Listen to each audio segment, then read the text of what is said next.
अस्सलाम वालेकुम। पाकिस्तान में इस वक्त शाम के 7, भारत में 7:30 और यहाँ हमारे स्टूडियोज की घड़ियों में सुबह के 9 बज रहे हैं। वॉइस ऑफ अमेरिका वाशिंगटन की उर्दू सर्विस से हमारी बाकायदा नशरियात का आगाज होता है। पहले घंटे के लिए मैं हूँ आपका मेजबान खालिद हमीद।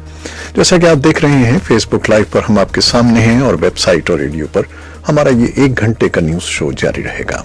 तो आगाज करते हैं पहले आज की अहम खबरों की सुर्खियों से। चीन के बाद अब कोरोना वायरस ईरान के जरिए पाकिस्तान आन पहुंचा है, जिसके बाद मुल्क भर में इस वायरस के सबब खासी बेचैनी और खौफ पाया जाता है। पाकिस्तान की पार्लियामेंट के ऐवान बाला में अरकान ने मुल्क में कोरोना वायरस से मुतासर अफराद की तशखीस पर तशवीश का इजहार करते हुए हुकूमत से इस जिम्मे में मौसर इक़दाम उठाने पर जोर दिया है।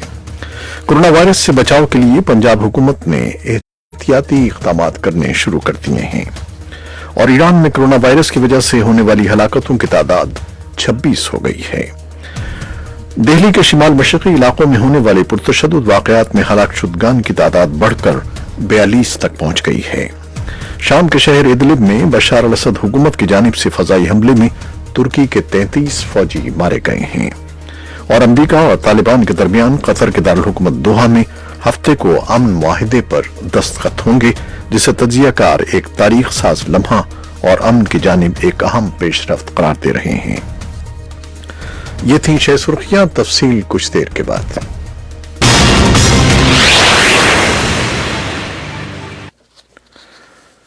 पंजाब हुकूमत ने कोरोना वायरस से बचाव के लिए हिफाजती इक़दाम शुरू कर दिए हैं। हुकूमत ने सूबे में 3 अस्पतालों को कोरोना वायरस के इलाज के लिए मुख्तस करने और गुज़श्ता माह के दौरान ईरान का सफर करने वालों का डेटा इकट्ठा करने का फैसला किया है। वजीर सेहत पंजाब डॉक्टर यास्मीन रशीद के मुताबिक हुकूमत पंजाब ने दीगर सूबों की तरह गुज़श्ता माह ईरान का सफर करने वाले ज़ायरीन और कारोबारी अफराद का रिकॉर्ड मुरतब करने का फैसला किया है। वॉइस ऑफ अमेरिका से गुफ्तगू करते हुए डॉक्टर यास्मीन राशिद ने बताया कि ईरान जाने वालों का रिकॉर्ड इकट्ठा करने के बाद उनसे राब्ते भी किए जा रहे हैं ताकि उनकी स्क्रीनिंग की जा सके। डॉक्टर यास्मीन राशिद ने कहा कि वो मीडिया के जरिए भी लोगों को ये पैगाम दे रही हैं कि लोग खुद महकमा सेहत पंजाब से राब्ता करें ताकि उनके टेस्ट किए जा सकें। ईरान में कोरोना वायरस की वजह से होने वाली हलाकतों की तादाद 26 हो गई है, जिसके बाद हुक्काम ने नमाज जुमा के इज्तिमात मनसूख करने का ऐलान किया है। ईरान में कोरोना वायरस से होने वाली हलाकतें चीन के बाद किसी भी मुल्क में इस मोहलिक वायरस के बायस होने वाली सबसे ज्यादा हलाकतें हैं। चीन में अब तक कोरोना वायरस से 2700 से ज्यादा अफराद हलाक और 80,000 से ज्यादा मुतासिर हुए हैं, जबकि ईरान में इस वायरस से मुतासर अफराद की तादाद 200 से तजावुज कर गई है। ईरान के सरकारी टीवी के मुताबिक 36 सूबों में से 23 सूबाई दारुल हुकूमतों में नमाज जुमा के इज्तिमात मनसूख कर दिए गए हैं।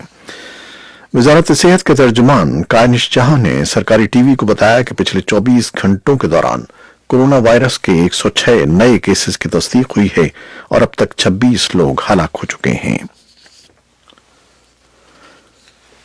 और कोरोना वायरस के बारे में अमरीकी मरकज बराए डिजीज कंट्रोल एंड प्रिवेंशन की जानिब से रियासती गवर्नरों को खबरदार किए जाने के बाद मुल्क भर में वायरस के मुमकिन फैलाव की रोकथाम की मनसूबाबंदी शुरू कर दी गई है। अमरीकी दारुल हुकूमत वाशिंगटन डीसी और उसके अतराफ की 3 रियासतों में अगरचे अब तक कोरोना वायरस के किसी केस की तस्दीक नहीं हुई है, लेकिन स्कूलों की सतह पर इससे बचाव के मंसूबों पर अमल दरामद का आगाज कर दिया गया है। शहरों के मेट्रो निजाम की सफाई सुथराई और स्प्रे के निजाम को बेहतर करने का जायजा लिया जा रहा है, जिसके जरिए हर रोज लाखों लोग सफर करते हैं। लेकिन वाशिंगटन डीसी के मेट्रो निजाम और उससे मुत्तसिल वर्जीनिया रेलवे एक्सप्रेस और मैरीलैंड रेलवे का कहना है कि उनका सफाई सुथराई का मौजूदा निजाम किसी वबाई मरज का मुकाबला करने के लिए काफी है।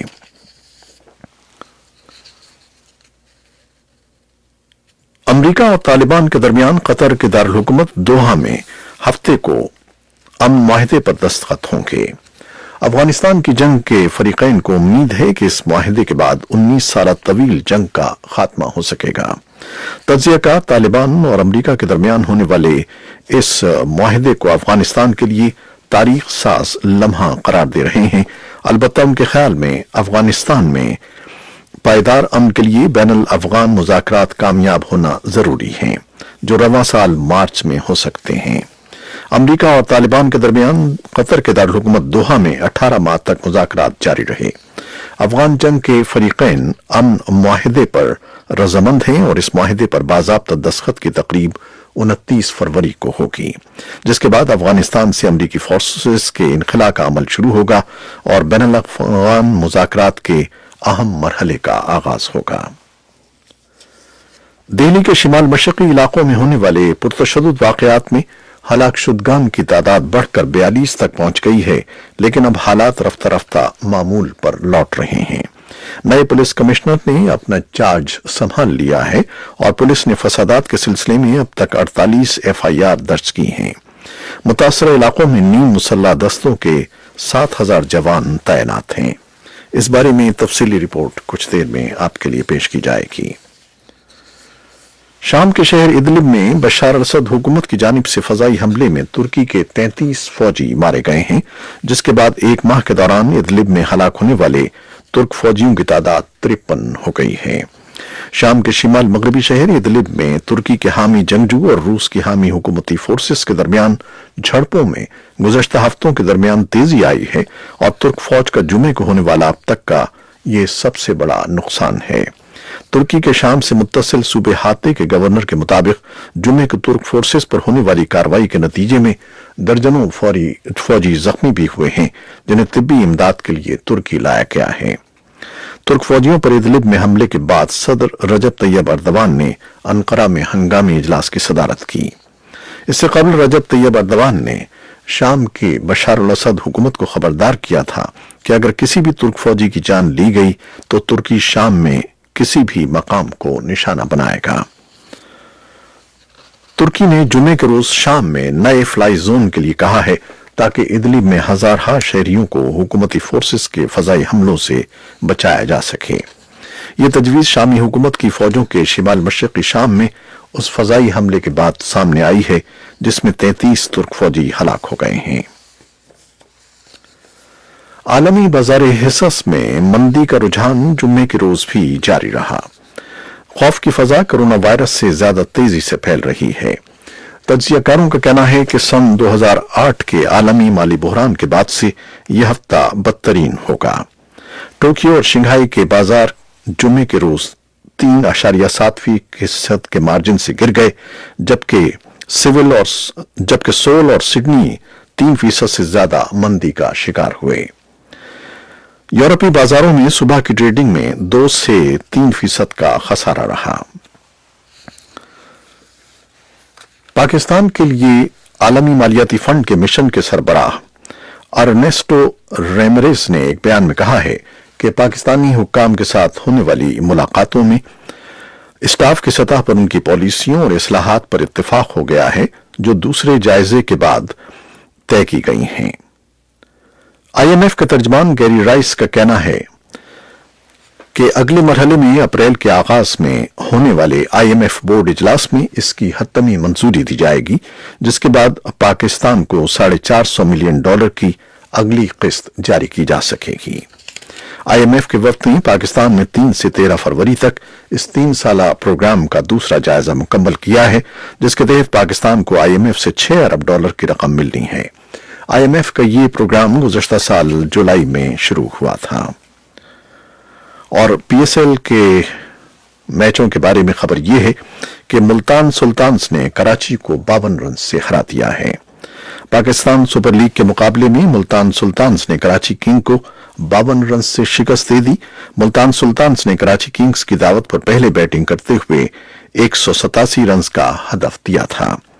راولپنڈی کرکٹ اسٹیڈیم میں کھیلے جا رہے میچ میں کراچی کنگز کے کپتان عماد وسیم نے ٹاس جیت کر پہلے بیٹنگ کا فیصلہ کیا تو ملتان سلطانز نے مقررہ 20 اوورز میں 6 وکٹوں کے نقصان پر 186 رنز بنائے۔ ملتان کی طرف سے اوپنرز معین علی اور کپتان شان مسعود نے شاندار اننگز کھیلی۔